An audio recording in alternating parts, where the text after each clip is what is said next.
नुंगाई अयुक्तगी ngasi hujik phawa lakpasida miyamna awawa kaya khangaga ngasi ekhoi thongilungna langtabasida mapung mai hajare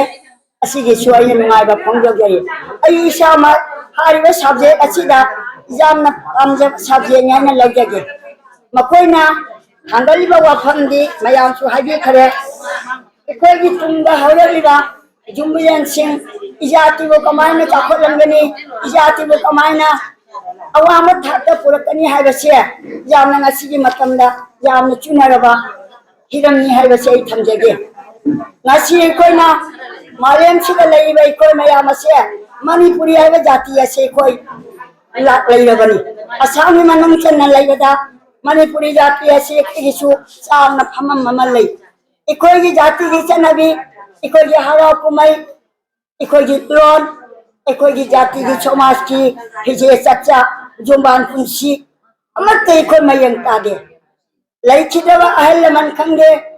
तौरमलिबा अहल मन सिंधुना ngasiगी समाजगी चना लोचत असे अमत कायदना इकोई चना पथा से थंबीरमनी लानिंग लासुदा खंगे चना पथा अमदी अकोई लाइक लासुदा खंगे नत्रगना समाज की फिजे सच्चा की वाखन नुचिन एजुकेशन की अमदी अकोई अमदी डिसिप्लिन की मतंगा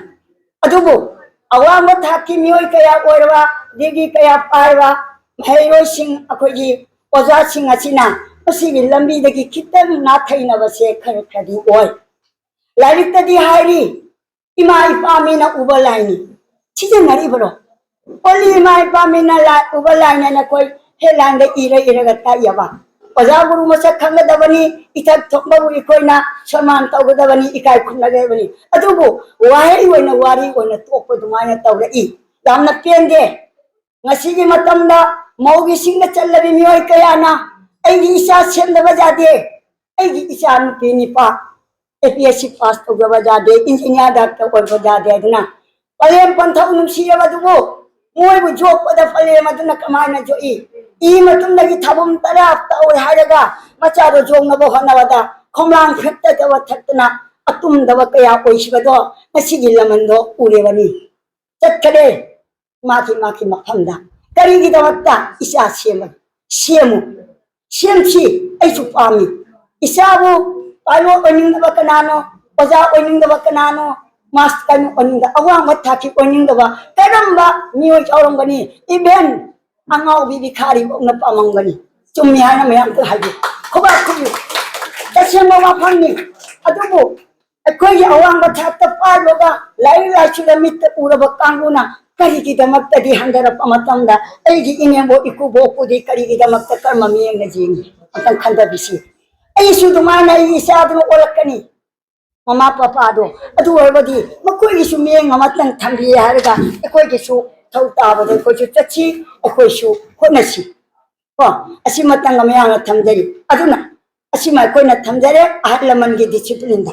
डिसिप्लिन हाबसे इसाना साउ सेंगदबनी एगी इमान आइने इपान हारगा जारो एगी सा जुथा कनु हाबदो एगी इमान इपान हाबगा जारो मसाना मसाबु लायंगदबनी लोक थुंगबगी हिदा उखिलबदी पोया मा बागी लायवंग मतुंगे सिजननागा एई हुजी लोक थुंग हिदा मंगानी चा फरे इन ओय को असुमाने इकोना अनि सुबा पोंदा ngasi समाज असिदा फिजे चक्चा इकोई चना भी पथाबसिबो अखोई लाई हत्तगी पाई पुछना थमंद्रबरो जाति अतगी छपम संगलो करीना ताई एगी फिजे चचाना एगी लोन एगी फिजे चचासी न ताप मतमदा ngasiगी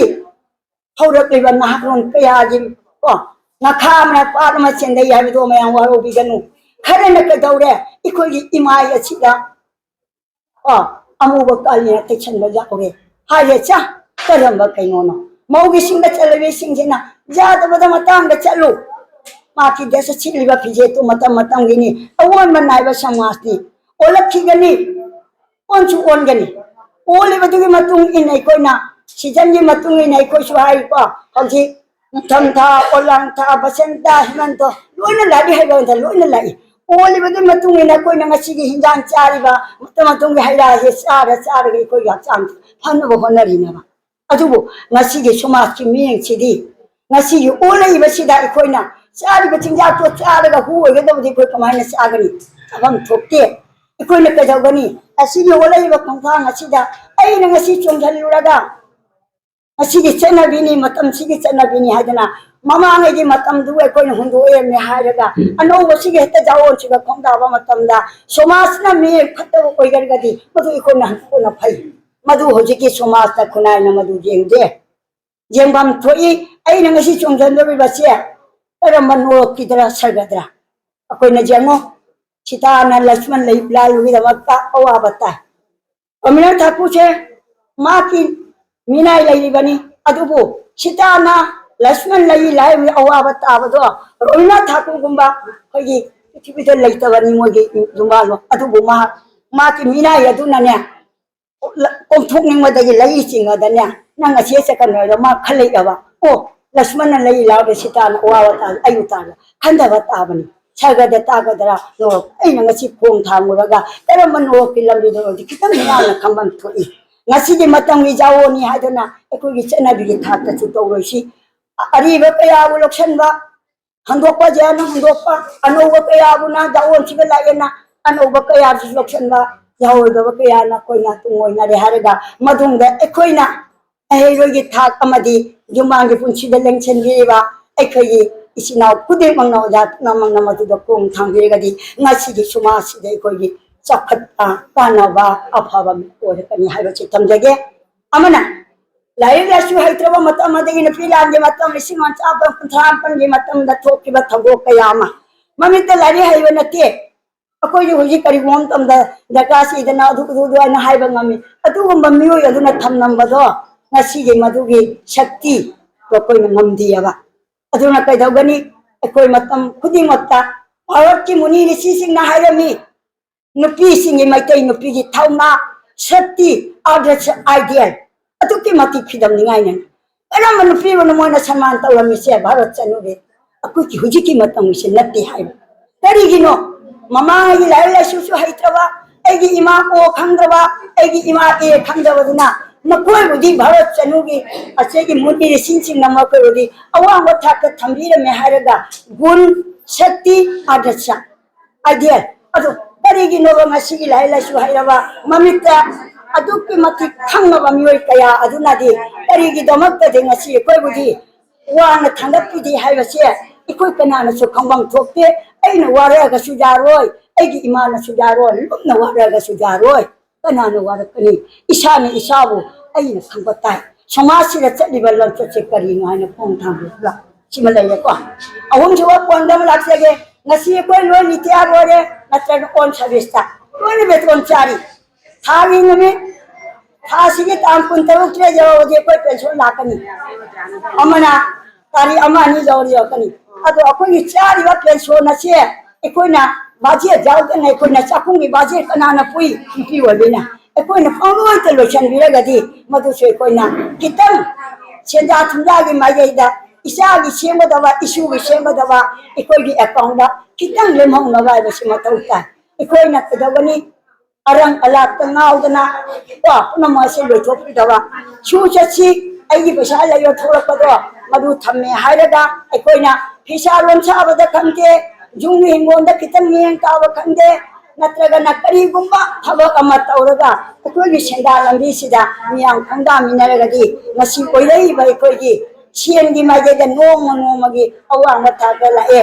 समना हाबदा सना मोदा लाकनी मे आजबले इसा कमाई थाजनी अदुगुंगी फिल्म मदु दे कोइना कमाई तौगदगालो सेना से कोइना लेपसे लुपा लिसिंग कुठान फु फांगोदि करी मोरते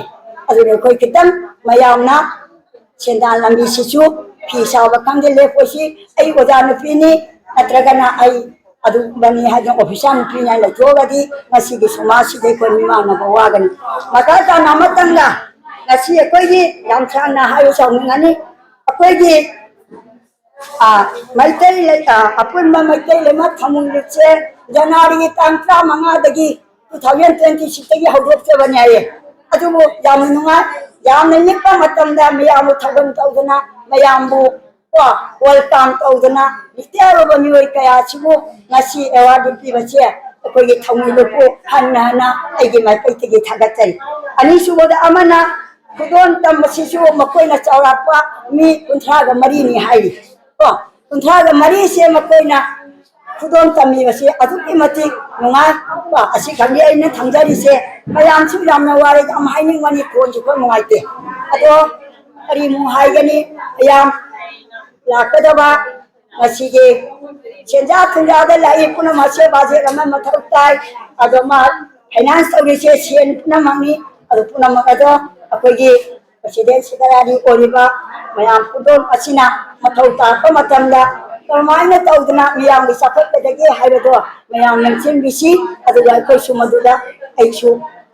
अंगंबा मतें पांजगे अंगांसिंग मयाम अमा खुदों चादबा मयाम अमा लैबदसु मकोय रेसे कोइना खजी खजी मतें पांगे हाइरगा समाजसिगी इमुदन ओरपा अफबा ओइसन हाइबसे आई मयाम न थंजरी आई याम सांगा आइकबरे लालबा मयाम सु नापियो अदुआइगा मयाम बु खन्ना अमुकम पुरंजरी किचन